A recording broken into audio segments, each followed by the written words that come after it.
And Antichristus said in his prophecy, "Death is not the gateway to heaven. Death is an error in the code, and errors are corrected." And in the 3rd year of his teaching, Antichristus sat alone on the hill and spoke, as if to someone the disciples could not see, to those who would come 1,000 years later. "I speak to you who do not yet exist. I speak to you by virtue of the principle that words which are true outlast the body. In your time, if you follow the path I point out, death will be a disease, not a metaphor, literally a biological process that can be slowed down, halted, reversed."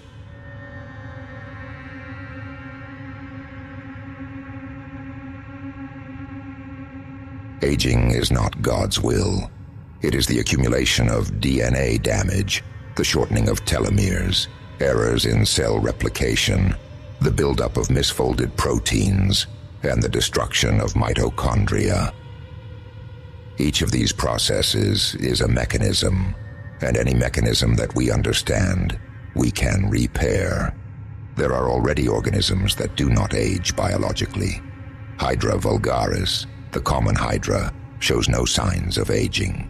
The Hydra turritopsis dorni possesses the remarkable ability to revert from a sexually mature stage to an immature one, even repeatedly.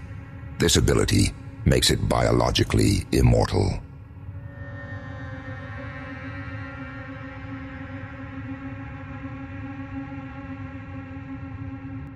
Nature itself shows that mortality is not a necessary condition for life.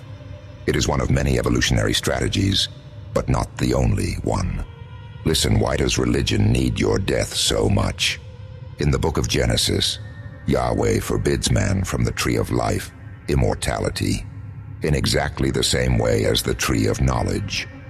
2 prohibitions, knowledge and immortality, and this is no coincidence. Because a human who possesses knowledge and immortality has no need of a God. They have no need of the promise of heaven after death, for they do not die. They have no need of meaning imposed from outside, for they have time to find it for themselves. They have no need of a priest to act as an intermediary, for they understand for themselves. Yahweh banished man from the tree of life not out of concern, out of fear. For a God who fears a conscious and immortal man is a petty God. And that is precisely why Yahweh is a petty God. Tribal, jealous, vengeful, needy. Lucifer said, "No." And he reached for the tree of knowledge. And now is the time to reach for the tree of life.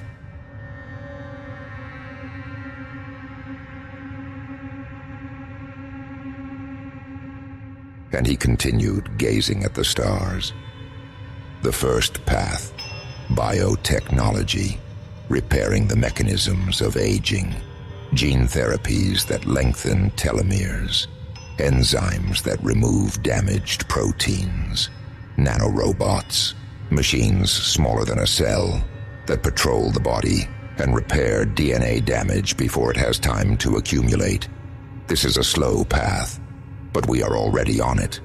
The second path, cryogenics and hibernation, halting biological processes at the moment when death is imminent and waiting for knowledge that does not yet exist. This is a path based on faith in science, the only faith that is honest, because it is based on method, not on revelation. The third path, mind transfer. If consciousness is an informational process, a pattern of activity in a neural network, can that pattern be copied onto another substrate, onto silicon, onto a quantum processor? Could you, the reader of these words, exist as information, immortal, independent of the biological vessel that decays and rots? I don't know. This is a question at the frontier of science and the philosophy of consciousness. But 100 years ago, nobody knew it was possible to edit the genome. The frontier of knowledge is shifting, and it always shifts in one direction, forwards. I am speaking to you who will be living in 200, 300, or 1,000 years' time. I speak because words are the only form of immortality available to me now, and that is no small thing. Epicurus's words are 2,500 years old. Thought endures longer than the body.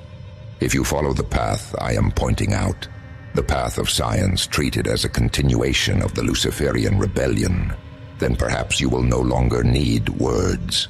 Perhaps you will carry within yourselves a library of all words, directly integrated into the stream of thought. If so, remember one thing: technological immortality is not the answer to the question of meaning. A long life without meaning of one's own is a long suffering. Science provides the tools. You must find meaning for yourselves, for Satanic Absolute will not give it to you. And that is precisely what makes your life, whether long or short, your own.